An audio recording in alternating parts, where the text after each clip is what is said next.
Maiden Plate over 50 metres is where we start our day with a Hollywood Bets Durbanville race meeting getting to the action. Note that number 2, whilst recording this on Friday, has been taken out of this race. That's not going to be running in the first on the card. Just in terms of the market, whilst we've been busy with this on the Friday, they've got this horse Iguguletu for Candice Bass Robinson is top of the boards at 33-10, and number 3 Deception Pass. I see the Aussies are in the Cape and they priced up at 7-2. We look forward to the Cape Sales race. Looks like a good day's racing, doesn't it? It does, Clyde. I went 3 horses in the opening leg of the bar pot. I went numbers 3, 5 and 11. Iguguletu is being gelded, not the strongest of form lines. Listen, excuse me, Clyde, listen to this. 6 runners, all 6 unplaced, but he's been gelded. Probably looking for further in time to come, but I do think he'll be competitive. Deception Pass. Now, he started a big price on debut, but there was a lot of trade for him on that occasion. He was fancied to run a forward race. He did just that. Well related. I mean, he's a brother to Kiss Me Captain, grade 2 and 3 placed fully.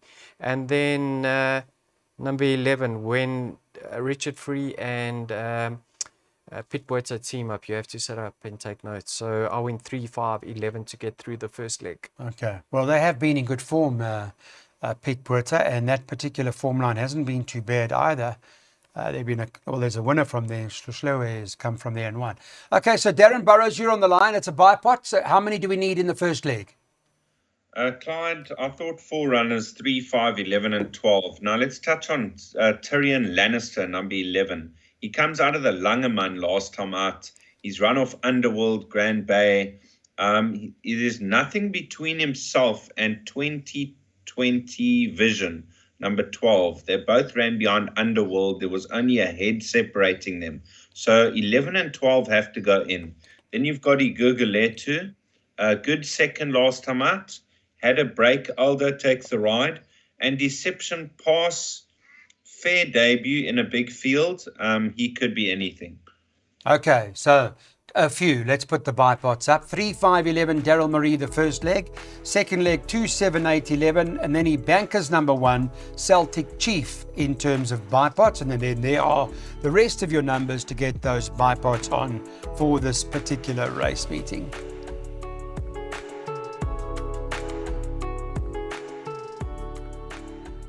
Maiden Fields at 50 metres, 11 on the Friday going to the gate in this event. And top of the boards is the Crawford runner. Brett Crawford's come to form in the Cape with Louis Makotwa aboard, and 8 Quick Trip as the favourite.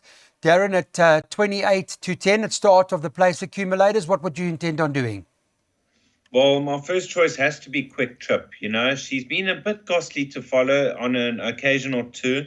But I thought that was a good run in a feature race last time out. I know it was heavy conditions. She ran second to October Morn, is a very good sprinter, and she could get it right after a break. But I do get concerned when horses had a break this time of year, because then they've been vaccinated, rested, sometimes can run flat. So for that reason, you've got to include School Policy, a horse like Kawakazi, and a horse like Bright Duchess. Okay, they're not to be left out of the play, I guess. Then you want to include all of those runners, Mr. Marie? I included the exact 4 in my PAs and bar pots. I think School Policy, now that she's coming back in trip and she cracks a draw, she should run into the money. Awakazi, nice debut. She stayed on very well, but there were some fillies behind her that didn't have the greatest form.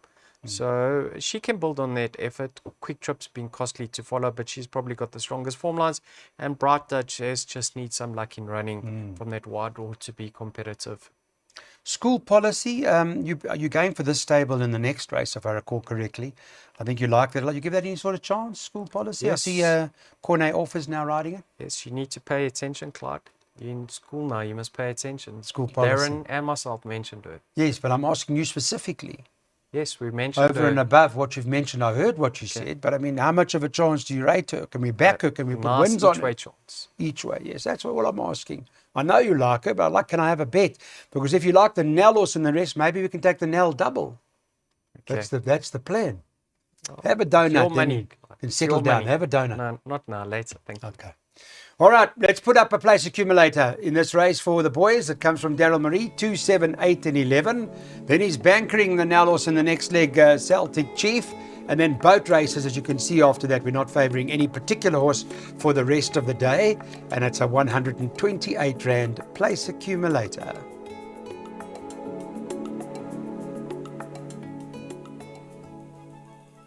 It's a restricted maiden plate. It's over a distance of 1,600 metres. Market's got favourites as, in this particular race, as Justin Snaithor's Call to Unite. There we go, 5-2. And Andre Nell's got Celtic Chief, number 1, 7-2. And it'll go straight to Daryl, just to check how much of a danger is this horse Call to Unite that you like so much? Yeah, Call to Unite, Clyde. You know, the pre-race comments prior to his debut, very upbeat. They say he's a smart horse in the making. It was a decent debut. He's going to love the step up in trip. I'll give him a chance. I just think this number 1, from what I've seen, Clyde, he could be something decent in time to come. I loved his debut, and in his second start, he came out slow. He was too far back on a fast run track. He got into the race very late. I'm hoping from a 1 draw he can get a clean break this time around, be closer to the pace, and I honestly feel at around about 7-2, I believe he represents more value. I'll be shocked to see him miss the places. I expect him to go very close to winning, so I'll be having a nibble at 7-2 Celtic Chief. Okay, well, the combination of both are in form. Pierre Cornet Orpha's riding a few winners, and Andre Nell's been having winners, so big runner Celtic Chief. Mr. Burrows, are you with it? I do like his chances. I made it more tricky than that. But Celtic Chief, he cost 3 million Rand as a yearling. His debut was good. He was staying on when the race was over. And last time out, maybe just having his second start, still inexperienced. He's got more to come. You've got Montlesaur that comes out of that same form line. He ran half a length ahead of Celtic Chief after a break. So he's got to be a serious runner. And then Salute the Flag, fair debut on the Highveld, Candice Dawson, Gavin Lorena, and Call to Unite. I thought a very good debut. Got touched off ahead by Raf's Rocket, only having his debut. Prince of Tibet's got a place chance. Okay, so from your perspective, there may be a few, but Celtic Chief the one to beat. Darren's worked out his pick 6, and his pick 6 banker comes up later on in the 4th race. He's bankering that horse number 9, Trip of Fortune, for Candice Bass-Robinson. They like that quite a bit. And his next banker later on is Tail of the Comet for Sean Terry. I think most are going to be on that today. That's the pick 6 for Saturday afternoon. Well, there's a good field that lines up here. It's an A stakes over 1,400 metres. Race number 4 on the card. And top of the boards is Trip of Fortune, who does seem to be very decent, priced up at 13-10. Darren, and you say the banker of one of the bankers of the day. Yes, Clyde. Pity is drawn out deep, but he's going to get given a chance. You know, Aldo likes to sit back on them and give them every chance and come with a late run. And that's going to suit this horse down to the ground. He's a serious racehorse, one of the best in the country over 14 to 1,600 metres. And I think he's going to be back with a bang in this type of company. So I've opted to bank a Trip of Fortune in everything. Okay, so Trip of Fortune, is there any comment about he hasn't been around for a while? Is there anything that... I know we'll get all the interviews on Track Talk from Candice. No comment. Not yet. All right, we'll look out on Track Talk for the latest, what Candice has to say. Vicky does an excellent job. Yeah, I mean, he's best weighted, unbeaten over the distance, Clyde. He's actually 5 from 5 over the 1,400. He's 3 from 3 over the course and distance. So I'll give him a big chance. But, you know, he's returning from a rest. He had a tough campaign.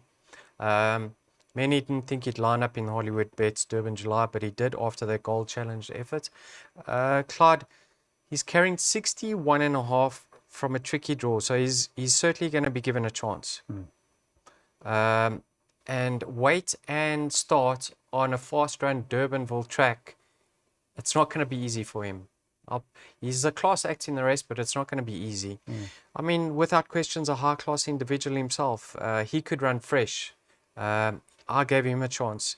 Have a look at number 1. I think if you're playing trifectas and quartets, number 1, Wiccan Warrior. Clyde, if you go back to that run behind Charles Dickens, he's actually 9 kilograms better off with At My Command. Now, both himself and At My Command have been gelded. And I wouldn't be surprised to see them feature over here. So I didn't make it a one-horse race. Okay.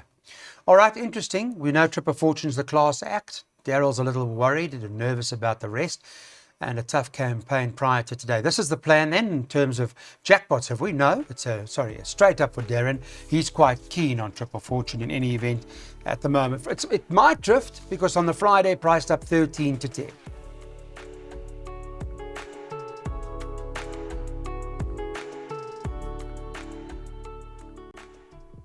It's a prestige plate note. On Friday, they took the 4 out. It's not running, so we left with just 6 horses here in this event. And it is the start of the second jackpot, races 5, 6, 7, 8, where Beach Bomb does top of the boards. It's 15 to 10. And there's a second one in here, Raskova, who's trading at around 18 to 10. Darren, market making it pretty much those two. What do you think?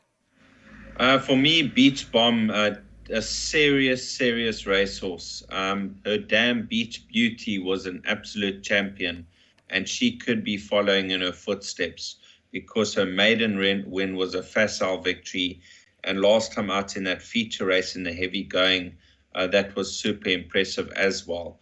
So I'm very confident about Beach Bomb coming back after a break, the horse to beat. The obvious dangers have to be Secret Identity and Raskova. Okay. Yeah, Raskova's no slouch, but Darren, quite right, Beach Bomb does. I mean, what can she do? She can only win, and she's won impressively on both occasions to date. Absolutely, Claude. If you have a look at the ratings, Raskova comes up tops. She's actually 6 pounds or 3 kilograms well in of here, but she's more exposed. Beach Beauty's only had the 3 runs. You can't fault her. I mean, the way she quickens is sensational. And you know that Candice Bass Robinson's horses don't really act on sticky tracks, Clyde. They're much better on firmer surfaces. So I'm really keen to see how she goes. I think she'll take all the beating. Okay. Well, the combination has quite a high strike rate. The Candice Bass and Elder De Meyer, and the high percentages in wins and places. So very strong, and see how she does. I know the form line perhaps hasn't really worked, but like we said or have previously stated, what more can you do other than win impressively? Here's what we're doing then from a weighted to win perspective. Darren says straight up into Beach Bomb.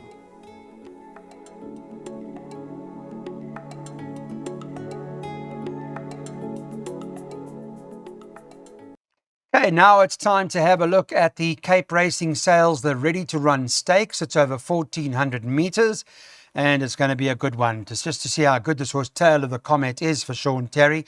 It's priced up odds on to win at 13 to 20, so bookmakers don't want to know. Well, Betway doesn't want to know anyway. 5, Just Be Lacquer, is 13 to 2 as the second favourite. And then you got number 11, Coastal Commander, who's priced up at 8 to 1. Darren, after that, you can write your own ticket really about anything else. Yes, Clyde. Tail of the Comet, probably my favourite 3-year-old in the country.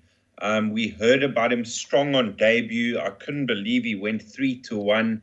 And he won unextended by 5.5. His second start, he was caught too far back at Greyville, and he absolutely took off late.